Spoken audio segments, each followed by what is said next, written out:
President Trump's inability to stay focused on the economy could cost Republicans in the midterms. Some people in his own party say they've been thrown off balance by Trump's distractions and his dismissal of cost of living issues and the real economic pain that Americans are feeling. Here's what he told Wisconsin farmers who are struggling with rising fertilizer and fuel costs over his war in Iran. We're going to come out of Iran very quickly, and it's going to be very strong, one way or the other, whether it's a piece of paper or the very tough way. Your fertilizer prices are going to go way down, just like they were 4 months ago. Your fertilizer's down, your energy's down, your oil, your gas is all coming way down. Despite his vow that prices will come down, real people are still yearning for a more immediate relief. MS Now's Alex Tabbitt spoke to the president of the Wisconsin Farmers Union, who described how he feels being a farmer right now. Frustrated. And number one, because most of this situations have been caused by the administration's actions. Farmers understand weather and what weather can do to us is a real frustration of having to deal with something that's man-made. Joining us now, Democratic Congresswoman Debbie Dingell of Michigan. Good morning, Congresswoman. Thank you so much for coming on this morning. Let's start where we left off right there. I mean, what do you make of what you're hearing from voters on the ground? And, I mean, May jobs numbers at the end of the day did exceed expectations. What's your take on those numbers and how you feel the president should be messaging on that? Well, good morning, everybody. It's always good to see you. I'm your faithful and loyal watcher, whichever city I'm in. Look, I actually was with some farmers yesterday. And do you know that bankruptcies for farmers are at the highest level they've ever been?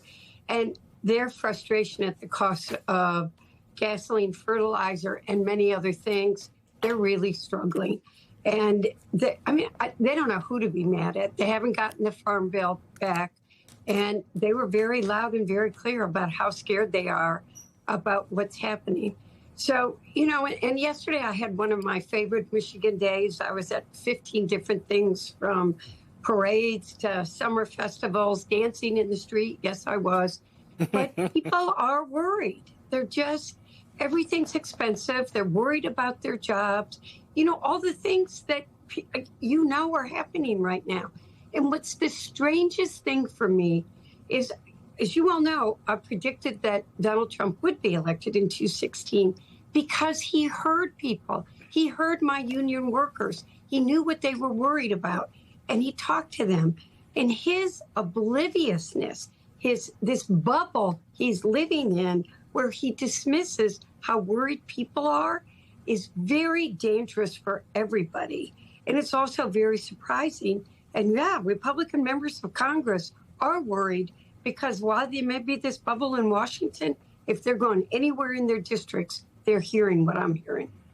Congresswoman, the president is living in his own bubble, but so it seems are a lot of his cabinet members. Let's listen to Secretary Scott Bessent of the Treasury talking to the House Ways and Means Committee on Thursday. You said that Americans would face only 50 days of temporary elevated prices. Was that wrong? Since actually, of course, we're at 100 days now. How much have gasoline prices come down from the peak? 7%. Crude prices are down more than 20%, and gasoline prices follow crude prices. Well, then reclaiming my time. Those are inconvenient facts. Reclaiming my time. Gas prices are up by 50% since Trump war started, and up nearly 30% from last year.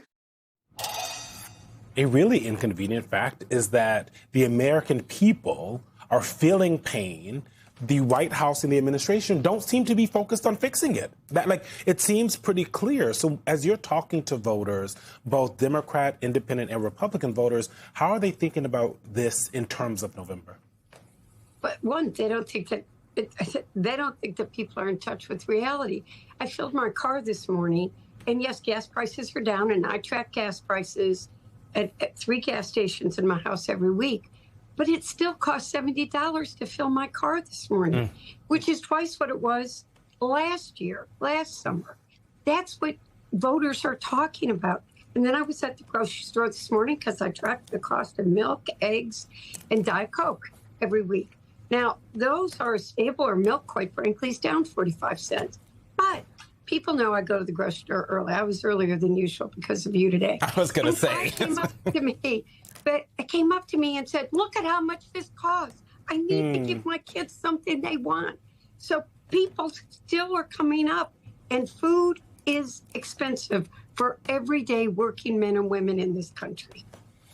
Congresswoman, you are indeed a faithful viewer of The Weekend, so much so that during a conversation we were having yesterday about Maine Senate candidate Grant Plattner, you texted. This is how I knew you were on real fire. watcher. You texted me and emailed me and Eugene.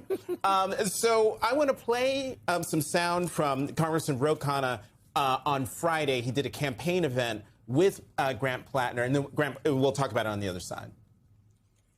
We reject, unequivocally, misogyny. We reject it. But you know who else rejects it? Grant Plattner. He understood that those years that he came back were not the best years of his life. He was ashamed of some of the things he said and did. And then he, unlike others, took accountability for it.